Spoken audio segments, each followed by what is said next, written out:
Bismillahirrahmanirrahim. Assalamualaikum warahmatullahi wabarakatuh. Waalaikumsalam warahmatullahi wabarakatuh. Alhamdulillah nahmaduhu wa nasta'inuhu wa nastaghfiruh wa na'udzu billahi min syururi anfusina wa min sayyiati a'malina may yahdihillahu fala mudilla lahu wa may yudlilhu fala hadiyalah. Asyhadu an la ilaha illallah wahdahu la syarika lah wa asyhadu anna Muhammadan abduhu wa rasuluhu alladzi la nabiyya ba'dah. Allahumma shalli wa sallim ala nabiyyina Muhammad wa ala alihi wa sahbihi ajma'in. Qala Allah Ta'ala fi Qur'anil Karim, a'udzu billahi minasyaitonir rajim. Ya ayyuhalladzina amanu taqullaha haqqa tuqatih wa la tamutunna illa wa antum muslimun. Amma ba'du, masyaallah muslimin, Bapak sekalian, sidang jamaah maghrib yang dirahmati oleh Allah. Syukur alhamdulillah kita anugerahkan kepada Allah Subhanahu wa taala atas limpahan rahmat dan karunia yang selalu anugerahkan kepada kita sekalian, di mana sampai pada malam hari ini Allah masih melimpahkan berbagai nikmatnya, terutama nikmat kita bisa hadir di rumah Allah ini. Karena sesungguhnya tidak semua kaum muslimin bisa hadir untuk menyambut seruan Allah Subhanahu wa taala, walau mereka punya telinga, walau mereka punya mata, walau mereka punya hati, walau rumah mereka berdekatan dengan masjid. Tetapi bagi mereka sangat berat melangkahkan kaki ke masjid, tak semudah melangkahkan kaki ke pasar untuk berniaga, untuk bekerja, untuk ke kantor walaupun dalam kondisi banjir.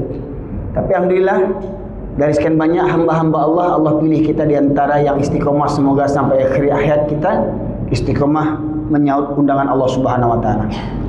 Salawat dan salam kita aturkan kepada junjungan kita Nabi besar Muhammad sallallahu alaihi wasallam. Dengan diutusnya beliau menjadi rahmat bagi seluruh sekalian alam. Bapak sekalian, perkenankan saya Zulherwin Zakir Tanjung, bukan Zakir naik Pak ya, saya Zakir turun ini ya. Saya lahir besar di kota Medan dan kedua orang tua saya asli orang Piaman Laweh. Jadi saya hijrah pindah dari Medan ke kota Pariaman pasca gempa 2009. Kalau Bapak Ibu mungkin mengingat, khususnya orang Minang kali ya, orang Padang, orang Pariaman, pada tahun 2009 ada gempa yang sangat dahsyat ya, di mana ada 3 desa di Patamuan Padang Pariaman itu dibenam oleh Allah Subhanahu wa taala ya, menjadi kuburan massal bagi warganya. Alhamdulillah sejak saya hijrah di kota Pariaman, saya berdakwah di penjuru nagari Ranah Minangkabau, dari Damasraya sampai Air Bangis, dari pesisir selatan sampai ke Raupanti, bahkan tetap terus berdakwah ke Tapanuli Selatan, Sumatera Utara dengan menempuh 9 jam perjalanan menaiki sepeda motor sendirian. Ya alhamdulillah sampai hari ini saya juga rutin sekitar 4 bulan sekali mengadakan safari dakwah ke Jakarta, dakwah mandiri. Saya tawarkan diri saya untuk mengisi kajian-kajian, dan alhamdulillah beberapa kali mengisi pengajian di Masjid Tanah Abang Blok B di Fathahilah. Bapak sekalian, kali ini saya bersama Badan Wakaf Al-Quran. Adapun tema kita mengangkat menyelamatkan negeri dengan mengagungkan Al-Quran. Emang bisa menyelamatkan negeri dari musibah dengan Al-Quran? Emang bisa Pak? Sangat bisa ya. Kenapa? Mukjizat terbesar di antara semua mukjizat yang dianugerahkan Allah kepada para nabinya, mukjizat terbesar apa Pak? Al-Quran. Walau Nabi Musa bisa membelah lautan, Nabi Ibrahim tak hangus dibakar api ya, Nabi siapa lagi, Sulaiman bisa berbicara bahkan mengatur angin, malik jin dan segala macamnya. Tetapi sehebat-hebat, sebesar-besar mukjizat yang Allah anugerahkan kepada nabi-nabi yang lain, mukjizat Al-Quran lah mukjizat yang terbesar Bapak Ibu sekalian.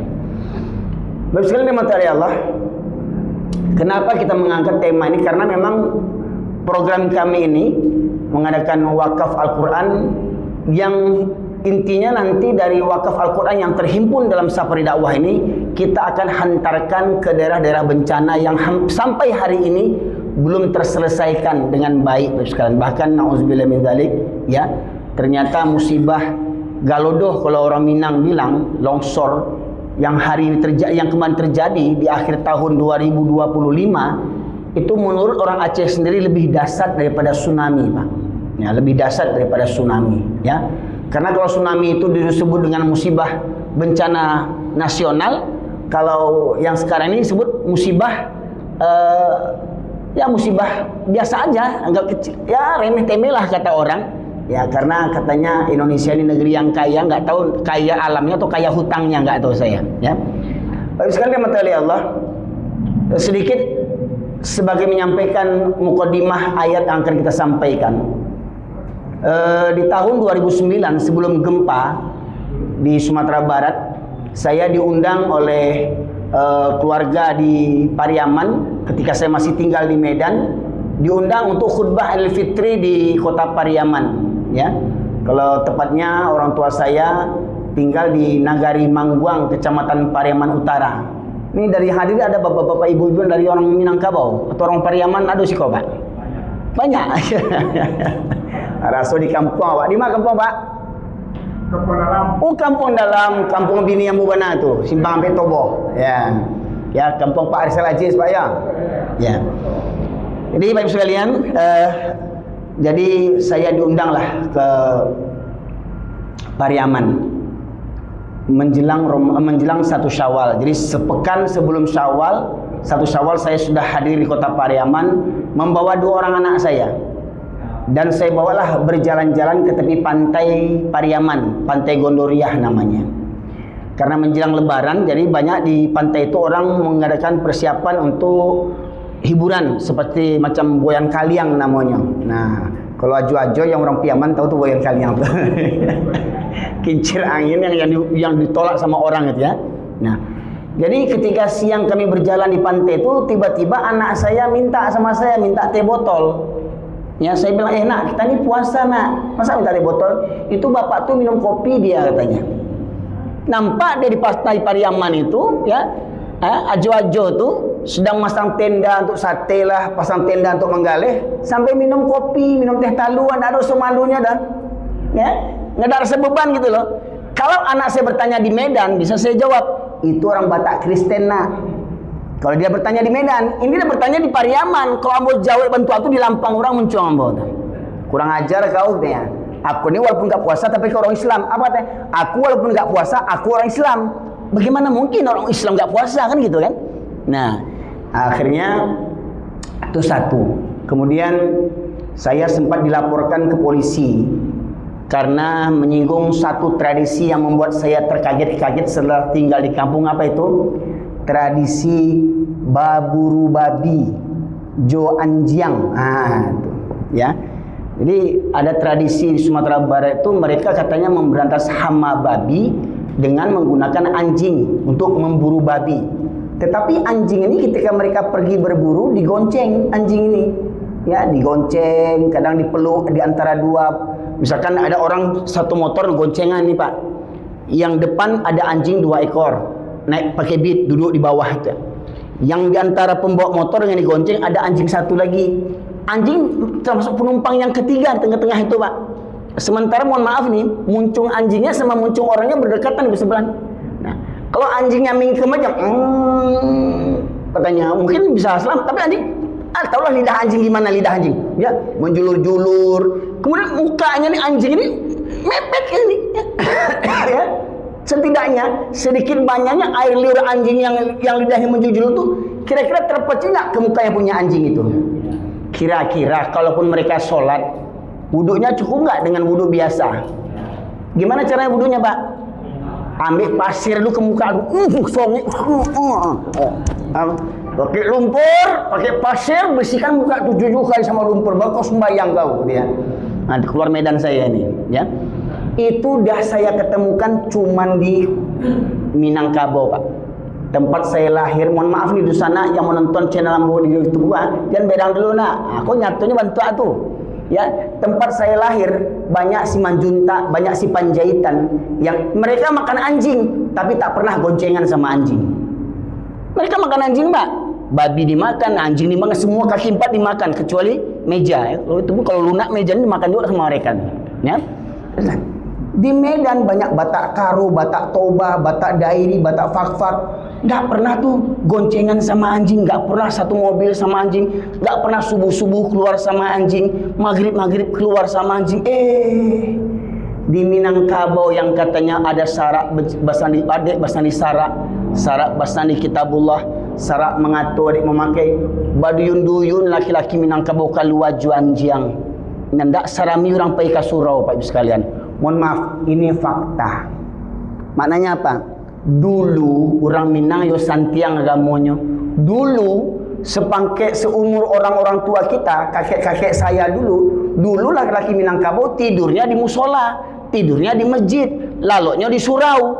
Tapi itu dulu. Sekarang tertulis di masjid, dilarang tidur di masjid. Ini ada nggak tulisan? Oh, nggak ada ya? Ya, alhamdulillah ya. Jadi kalau di Minangkabau ada tulisan masjid begitu, itu bukan masjid orang Minangkabau, itu mungkin masjid orang Batak kali itu.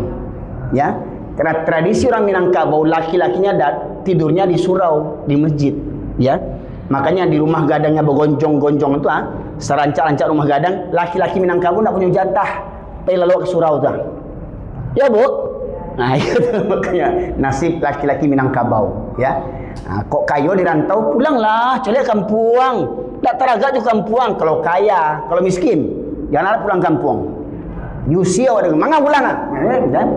Ya, membuat bala aja pulang kampung. Ya, ini Pak bisa. Nah, jadi di khutbah Al-Fitri itu saya sampaikanlah firman Allah surat Al-A'raf ini sebagai dalil pembuka kita. Allah berfirman, A'udzu billahi minasyaitonir rajim. Bismillahirrahmanirrahim. Walau anna ahlal qura amanu wattaqaw lafatahna 'alaihim barakatin minas samaa'i wal ardh walakin kadzabu فأخذناهم بما كانوا يكسبون. Allah berfirman, Bapak Ibu sekalian bisa saksikan di layar, ya. Kalau sekiranya penduduk negeri-negeri beriman dan bertakwa, Allah tidak sebutkan nama negerinya. Negeri mana saja? Pertanyaannya, Bapak Ibu yakin tak? Negeri di seluruh dunia ini Allah yang penguasanya. Yakin tak? Sepakat tak? Negeri Amerika siapa penguasanya? Allah. Penjajah Israel, negeri yang jajah siapa penguasanya? Allah. Tetapi mirisnya, ya, saat ini hukum-hukum Allah diinjak oleh manusia, bahkan orang yang berKTP-kan Islam menginjak-injak kehormatan Al-Quran, Pak Ibu sekalian. Ya, Al-Quran hanya sebagai untuk hiasan. Al-Quran hanya untuk MTQ diperlombakan. Al-Quran hanya untuk jimat, untuk pelaris, untuk pemanis, untuk penangkal. Ya, tetapi Al-Quran tak diamalkan isinya, Pak Ibu sekalian. Ya. Nah, Allah menegaskan, kalau sekiranya penduduk negeri-negeri beriman dan bertakwa, la fatahna 'alaihim barakati minas sama'i wal ardh. Akan kami bukakan pintu berkah dari langit dan bumi. Sebanyak berapapun hujan turun, tak akan membawa banjir. Sepakat Ibu sekalian? Yang mengatur air itu siapa? Yang mengatur hujan itu siapa? Banjir di Jakarta, tabir siapa? Sehebat apapun orang mengupayakan supaya tak banjir Jakarta, kalau kata Allah, kun fayakun, banjir kata Allah, ilmu apapun tak akan bisa menghalanginya. Betul Pak Ibu? Dulu Nabi Nuh mendakwahkan kaumnya berapa lama Pak? 950 tahun. Nggak sebanyak ini pengikutnya Pak. Ini termasuk lumayan hebat saya ini. Bisa mau mendengarkan orang sebanyak begini. Nabi Nuh 950 tahun, hanya 80 orang pengikutnya. Maknanya apa?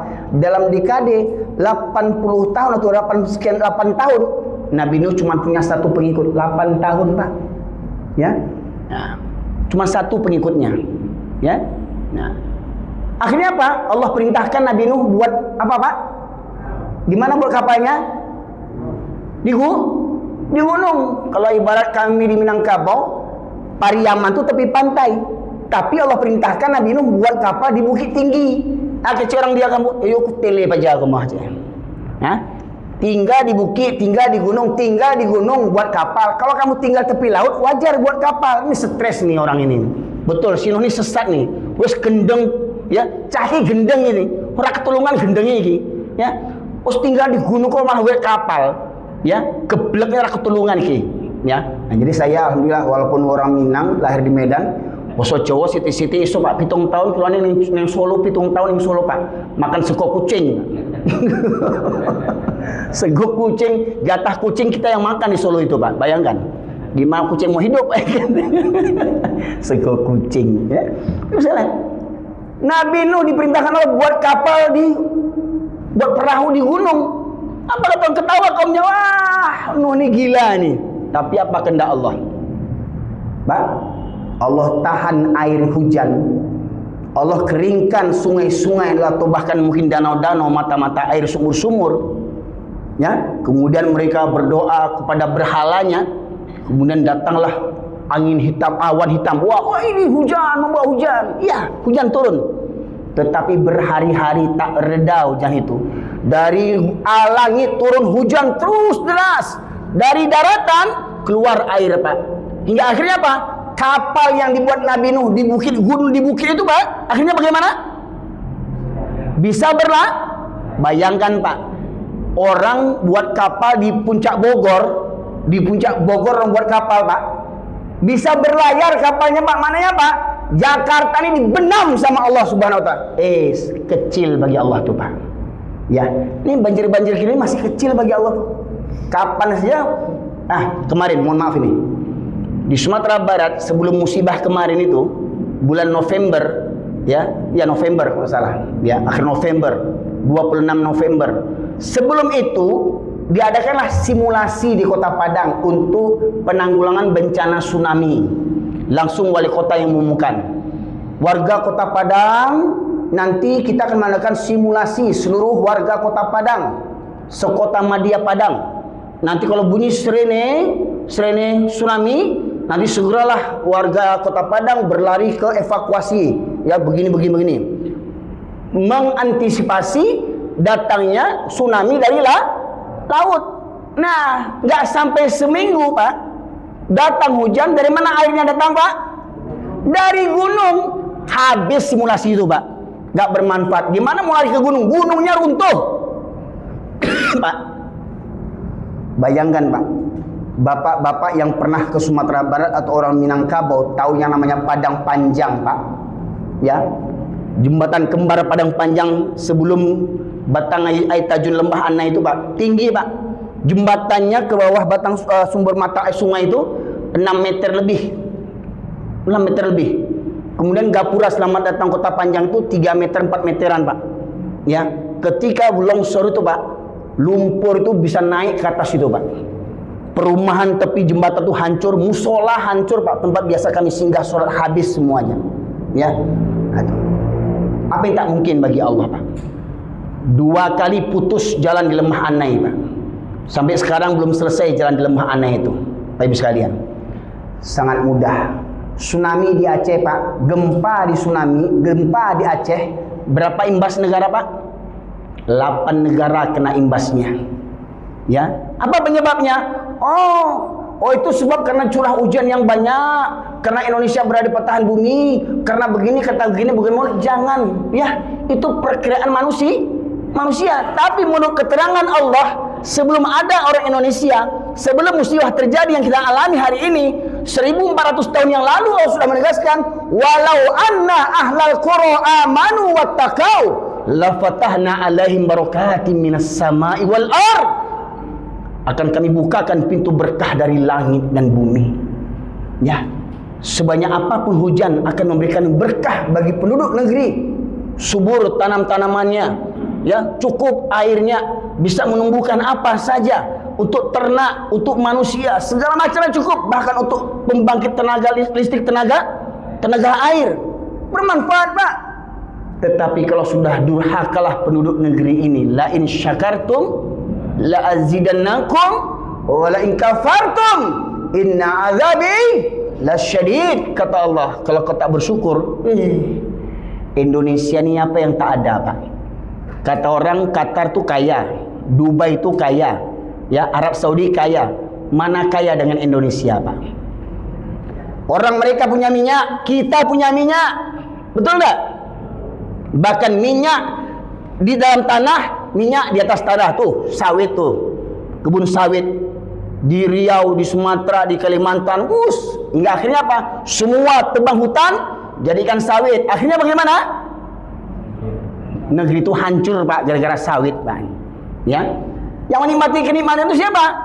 Ya, engkong-engkong itu tadi, ya, cacing 9, Ibu sekalian.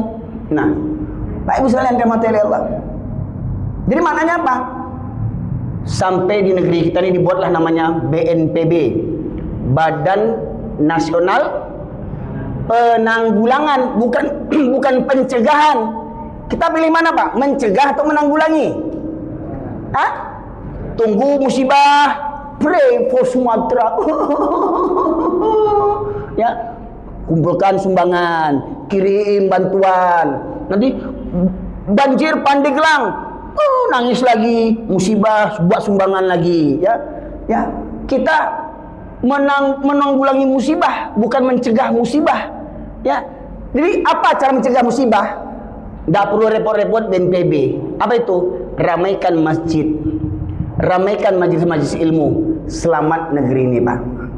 Ya, contoh dari bentuk pendustaan manusia kepada Al-Quran, khususnya kita orang Islam. Apa kata Buya Hamka? Ya, kalau ingin melihat orang Islam, lihat waktu sholat hari raya. Semua orang Islam keluar. Yang koruptor datang terlambat, duduk paling depan, koruptor cilako tu, Pak. Ya, datang terlambat, duduk paling muka cilako tu, Pak. Ya, nak datang pejabat kau, nak dimulai khutibnya, khutbah Idul Fitri. Khutib dah datang nih, berkeringat khutib menunggu pejabat-pejabat keparat itu, ya, yang koruptor itu, ya. Lihat. Ya. Sholat hari raya, agen narkoba datang, ya, mucikari datang, ya, koruptor datang, macam-macam orang datang. Yang enggak puasa pun datang, Pak. Yang puasa enggak beli baju raya, dia pula yang lebaran duluan beli baju raya tuh. Ya, puasa enggak dah, ya. Jangan tanya solat lain, ya. Tetapi kata Buya Hamka, kalau ingin lihat orang yang beriman, di mana lihatnya, Pak? Subuh. Subuh ini di mana dulu, Pak? Di masjid apa di pasar? Karena bersaing nih. Subuh-subuh orang bersaing. Mana yang rame? Masjid. Mana yang rame di subuh? Di masjid atau di pasar? Hah? Rame di pasar. Makanya kata Buya Hamka, kalau ingin melihat orang beriman, lihat di masjid waktu subuh. Siapa yang rutin ke masjid waktu subuh? Tanda orang beriman. Bapak Ibu, kalau ingin cari menantu, cari di masjid. Jangan di pasar Tanah Abang Blok D.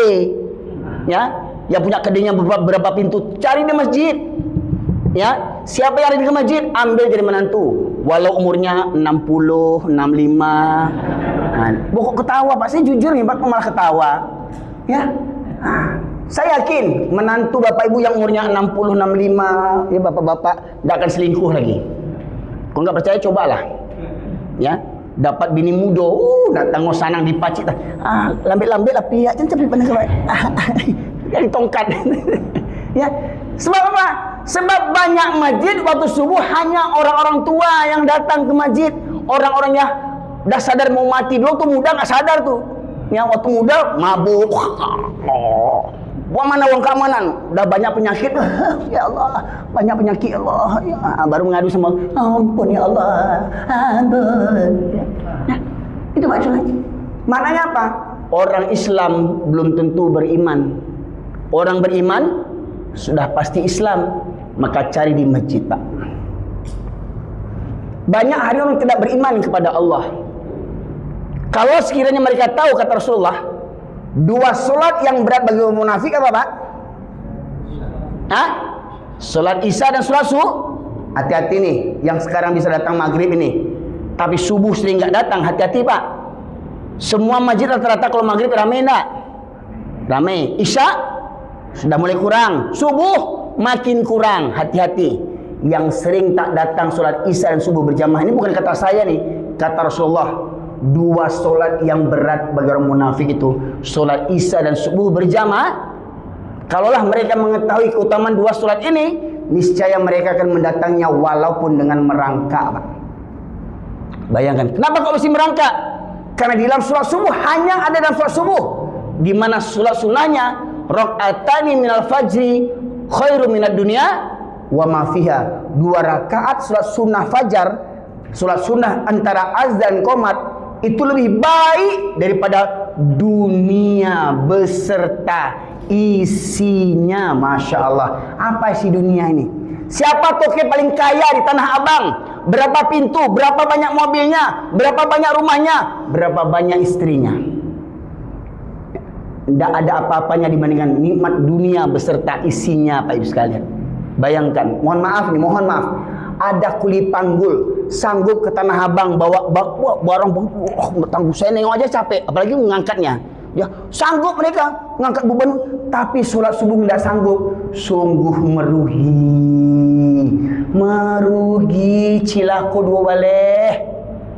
Ya, mengangkat beban berkilo-kilo sanggup dia, diangkat kepala, diangkat ke punggung, segala macam, mengangkat begini. Ayo saya angkat, semua diangkat begini. Ngangkat kelopak mata waktu subuh tidak sanggup. Masya Allah. Nonton bola sanggup. Gol! Ya. Jam 2 malam nonton bola sanggup, nyalang matonya. Tagak udah mau kopi TV. Wow! Ya, dengan azan Allahu Akbar, Allahu Akbar, basi pakak telingonya, Bang. Pura-pura enggak dengar. Ya. Pak Ibu sekalian rahmati Allah. Maka ini bentuk kedurhakaan kita kepada Allah Subhanahu wa taala. Enggak usah cerita agama lain dulu lah. Cerita orang Islam. Bapak Ibu sepakat nak nih? Kalau sini kan banyak nih, ada orang Jawa, ada orang Sunda, ada orang Minang, atau mungkin ada orang Laita di son, ada orang Marga Siregar, Marga Lubis, ada orang. Hah? Orang Jawa kan enek? Hah? Nah. Orang Sunda ayat? Nah. Ayat-ayat wae. Ya, Rasulullah, lihat, sepakat nak kita sholat hukumnya wajib? Sepakat nak? Kalau orang sakit boleh tak tinggal sholat? Dia nggak bisa kena air, nggak bisa berwudu, gimana? Tayamum, sudah tayamum berdiri, rasa pening paling gimana lagi? Duduk, rasa mau muntah gimana lagi? Tidur linduk, jadi ngorok deh, Pak. Berbaring nggak bisa, angkat tangan untuk takbir nggak bisa, ruku nggak bisa, sujud nggak bisa, gimana lagi? Dengan istirahat mak, tetap wajib sholat. Sepakat? Yakin? Waktu pesta nikah gimana kira-kira pengantin tuh? Coba jujur. Berapa banyak pengantin, baik orang Minang, orang Jawa, orang Batak mengaku KTP Islam, berapa banyak yang sholat jadi pengantin? Coba jujur, Pak. Nggak usah jauh-jauh, Bapak punya keluarga, Bapak punya ponakan, bahkan mungkin Bapak punya anak. Ketika pesta pernikahan, pengantin laki, pengantin perempuan, berapa banyak yang sholat?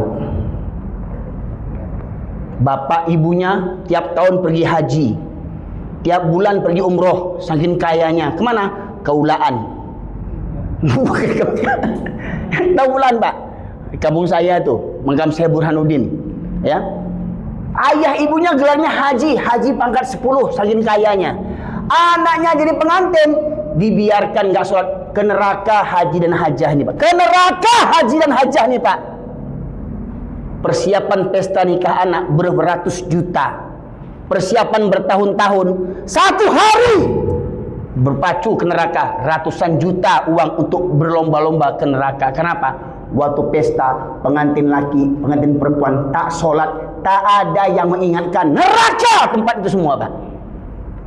Coba, berapa banyak pengantin laki dan pengantin perempuan yang sholat? Baik orang Minang, orang Medan, orang Jawa, coba jujur, berapa banyak sholat? Bentuk kedurhakaan, dan kita menganggap itu hal yang biasa. Ya lumrah lah, orang yang namanya pesta gimana mau sholat? Lumrah, kepala utang lumrah. Meninggalkan sholat dianggap lumrah, sekalian. Ya, sementara kita sekali sholat yang kita baca apa?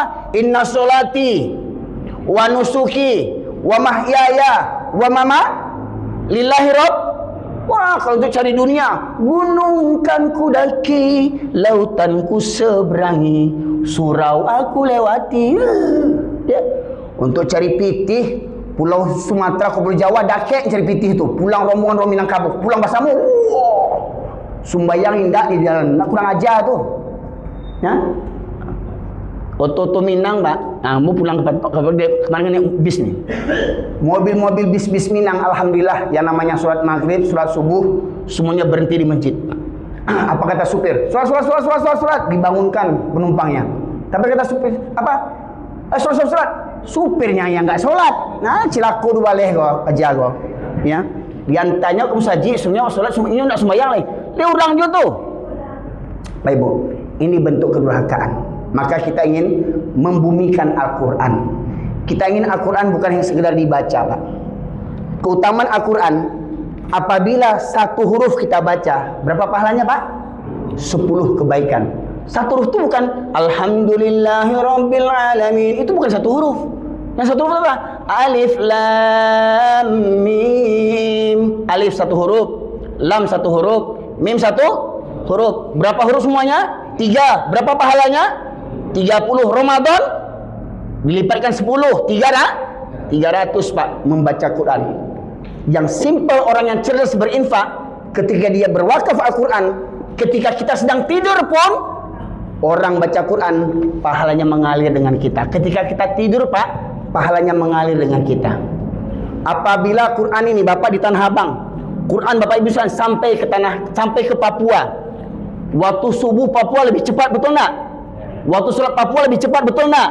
Sampai ke Aceh, waktu sholat di Aceh lebih lambat. Maknanya apa? 24 jam mereka baca Al-Quran, Pak, dari wakaf yang Bapak Ibu berikan. Subhanallah, Bapak tidur saja pahala mengalir, Pak, ditransfer sama Allah. Yakin tak sama Allah? Yakin tak? Atau yakin sama ojol? Hah? Ada lomba ini, main game ini, banyak orang gila ini, goblok banyak sekarang ini, Pak. Ya, sholat iya, main judi juga, judi online, pekok jamak ke pekok ego, ya, nyimpan uang di bank ratusan juta, nanti dapat hadiah mobil, dapat hadiah ini. Yakin? Pertanyaannya, kalau mati hari ini bisa kita ambil uang di bank itu? Tapi ketika kita berinfak di jalan Allah, mati kita, bahkan sakaratul maut, Allah mudahkan kematian kita. Pertanyaannya, yakin tidak? Tuh tadi saya tengok di masjid, nih, tuh surat Al-Munafikun, Pak.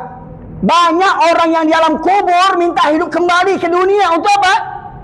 Hanya untuk bersedekah, Pak. Semasa dia hidup punya harta, punya uang, tadi berpikir, kalau saya bersedekah, nanti saya mau beli handphone baru, nanti saya mau menikah lagi, kurang duit. Ya, mobil kredit sanggup, istri kredit sanggup, berinfak tak sanggup. Coba bayangkan, banyak ribuan orang yang di alam kubur, Pak, minta balik ke dunia untuk menyumbang, untuk berinfak. Kita masih hidup, Pak, masih banyak peluang, Pak. Kalau Allah kabulkan itu, orang yang mati itu, yang orang kaya mati itu dibangkitkan kembali, Masya Allah, Pak, mungkin mereka yang paling pertama ke masjid. Antu semua datang ke masjid. Ya. Nah, pertanyaan, selagi kita masih hidup, Pak, mari kita berikan bukti cinta kita kepada Allah Subhanahu wa taala. Berikutnya dalam surat Ali Imran, ya, ayat 94, Allah menegaskan. Baik sekalian, bisa tolong diapain? Supaya jamaah juga sama-sama melihat. Sekaligus ada wakaf yang 15 juta itu. Sekalian, kita memberikan tawaran pada Bapak sekalian. Surat Ali Imran ayat 92. Lan tanalul birra hatta tunfiqu mimma tuhibbun. Apa kata Allah? Kamu sekali-kali tidak sampai kepada kebajikan yang sempurna. Kamu tak akan mencapai kebaikan yang sebenar-benarnya sebelum kamu menafkahkan sebagian harta yang kamu cintai. Pak, yang paling kita cintai di uang saku kita nih, Pak, ketika Jumat datang, ada uang 1.000, 2.000, 5.000, 10.000, 20.000, 50.000, 100.000. Kira-kira yang mana kita infakkan masuk kota infak? Kalau sempat 2.000 juga lagi, jangan minta surga. Emang surga murahan? Emang surga bisa 2.000? Mimpi kali ya? Ustaz, biar yang sedikit asal ikhlas. Itu tidak laku zaman sekarang. Zaman sekarang biar banyak asal ikhlas. Nggak laku, biar sih. Coba, mohon maaf nih, Mohon maaf nih, rokok sebungkus berapa habis Pak? Hah? 20.000. 20.000 habis rokok sebungkus sehari.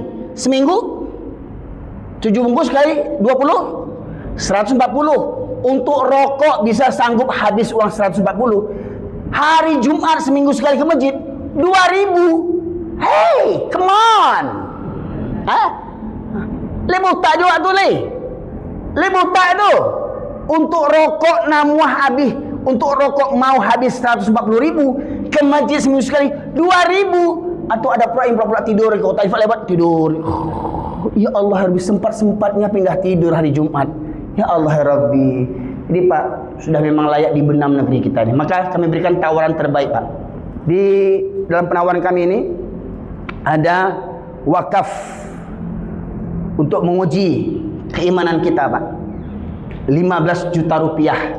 Wakaf pertama kami tawarkan ya sebanyak 60 paket Al-Quran senilai 9 juta rupiah, dan sisanya 6 juta untuk sumbangan kemanusiaan, apakah sembako, apakah untuk bangun rusun huntara, hunian rumah sementara ya. Nah, pertanyaannya,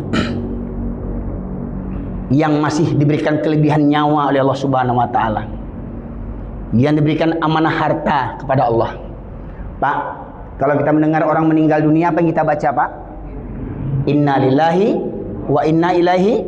Sesungguhnya kita ini milik dan akan kembali kepada, pertanyaannya, harta kita milik siapa Pak? Yakin? Yakin harta milik Allah? Ketika Allah, wa may yaqridullah qardan hasanah, barang siapa yang memberikan pinjaman kepada Allah, harta itu dari Allah. Tapi Allah bukan meminta secara paksa. Barang siapa yang memberikan pinjaman, Allah meminjam. Harta itu bukan kepada kita, dipinjamnya Bapak Ibu sekalian. Kira-kira pantas tidak kita memberikan pinjaman kepada Allah sebenarnya? Pantas tidak sebenarnya? Tak pantas. Kenapa? Harta kita milik, tetapi Allah dengan lemah lembutnya meminjam harta kita. Maknanya apa? Harta kita akan diganti dengan berlipat ganda. Pertanyaannya, yakin tidak? Bapak sekalian, mohon maaf, bisa isanya kita tunda sebentar? Bisa Pak ya? Baik, Bapak sekalian. Kemudian ingat, jangan lupa kita seperti Korun Pak. Korun itu paling kaya Pak. Saking kayanya, harta Korun itu sampai ke Jakarta ini Pak. Harta Korun sampai ke Jakarta, sampai ke Sumatera Barat, sampai ke Kalimantan. Dari mana Ustaz tahu? Contoh, ketika Bapak menyangkul di sawah, ketemu sendok emas, apa Bapak bilang? Wah, harta karun kan? Harta karun, saking kaya sekarang tuh Pak, sampai ke Indonesia hartanya Pak. Dia duduk di Mesir, sampai ke Indonesia, sampai ke Jawa hartanya Pak. Tapi apa? Dia terkenal kenapa? Orang kaya yang bakhil, Allah benam beserta hartanya. Tak sedikit pun hartanya dapat membelanya Pak. Pertanyaannya, apakah kita mau pengikut Korun? Mari kita uji iman kita. Siapa yang rela berkorban menginfakkan harta terbaik sebesar 15 juta? Bagaimana caranya? Bapak Ibu bisa transfer cash, atau bisa juga dengan niat diangsur selama 3 bulan atau selama 3 minggu 15 juta. Minggu ini 5 juta, minggu besok 5 juta, atau bulan ini 5 juta. Silakan tim kita ya, minggu bulan besok 5 juta lagi selama 3 bulan atau selama 1 tahun.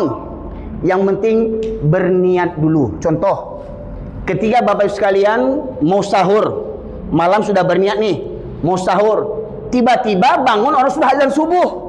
Kira-kira niat sahurnya dapat pahala enggak? Walaupun tidak sahur kan? Begitu pula ketika kita bersedekah, kita berniat sudah dapat pahala. Qadarullah, Allah cabut nyawa kita. Niat sudah sampai, pahala dicatat bersama malaikat, dan Allah membayar kontan pahalanya, sementara kita belum sempat mengerjakannya. Yakin tak itu Pak Ibu sekalian?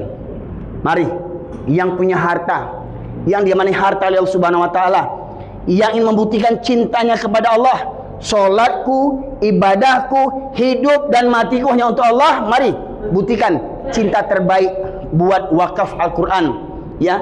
Semoga dengan wakaf Al-Quran, sementara kita tidur sekali, mati kita sekalipun, sampai hari dibangkitkan, pahalanya mengalir kepada kita ketika kita berada di alam kubur.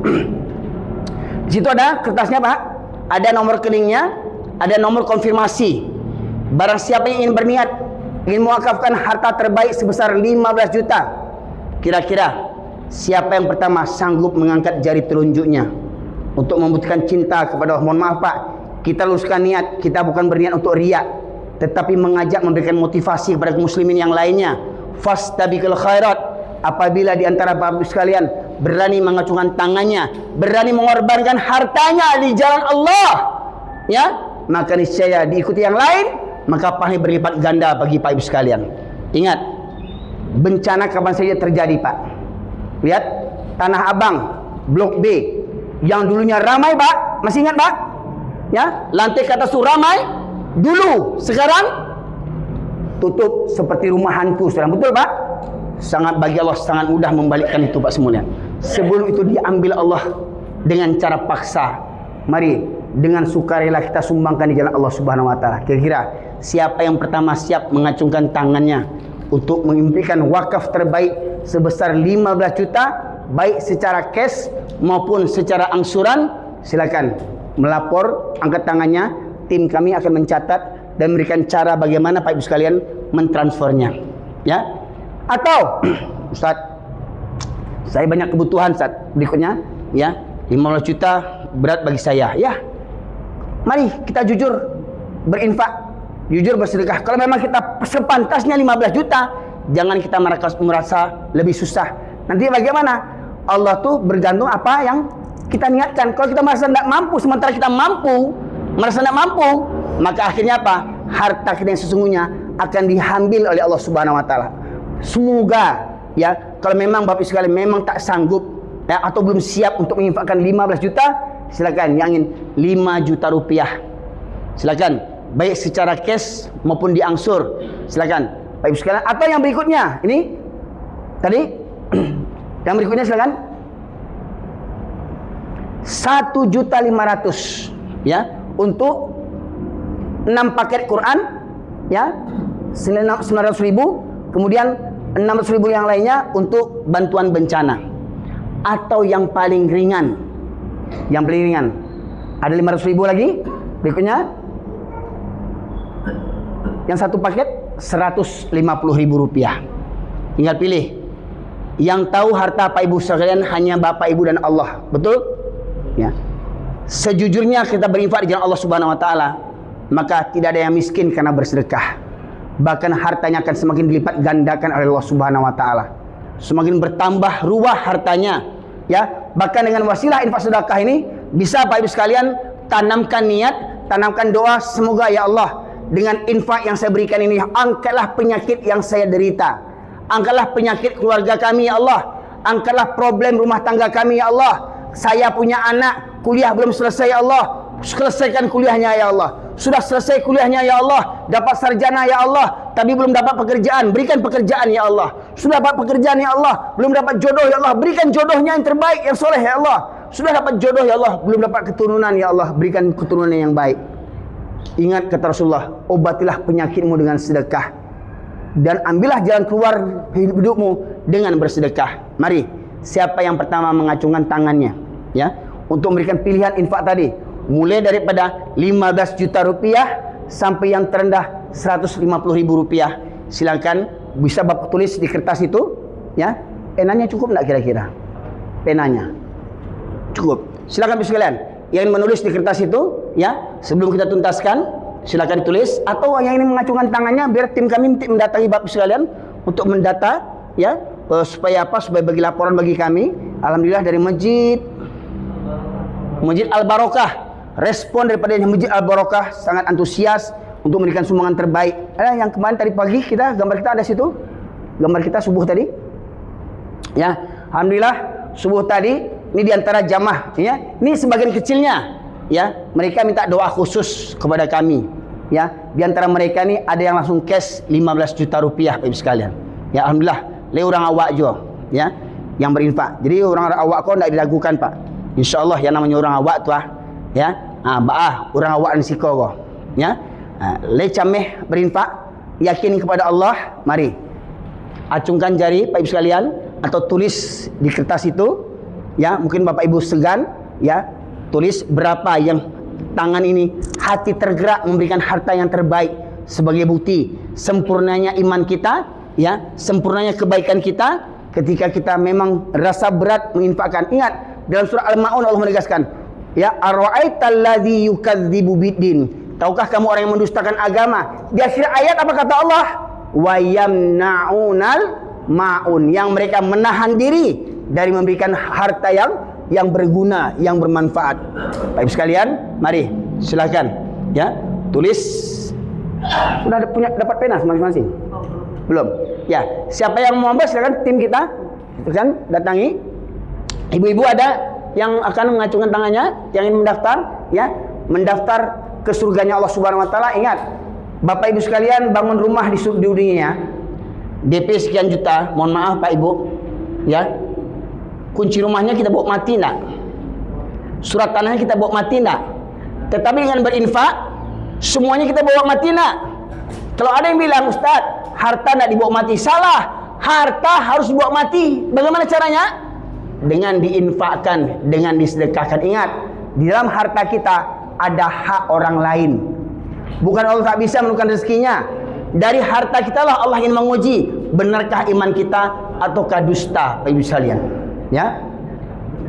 Baik, Bapak Ibu sekalian, kami mengharapkan nanti setelah sholat Isya, silakan Bapak Ibu sekalian yang ingin memberikan wakaf terbaiknya boleh diisi di situ, atau nanti panggil tim kami akan mendatanya.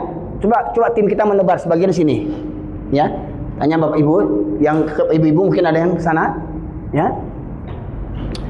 Ada ibu, silakan pilih Bapak Ibu sekalian yang mau dari 150.000, ya, 500.000 rupiah, ya, sampai yang batas maksimal harta yang terbaik, ya.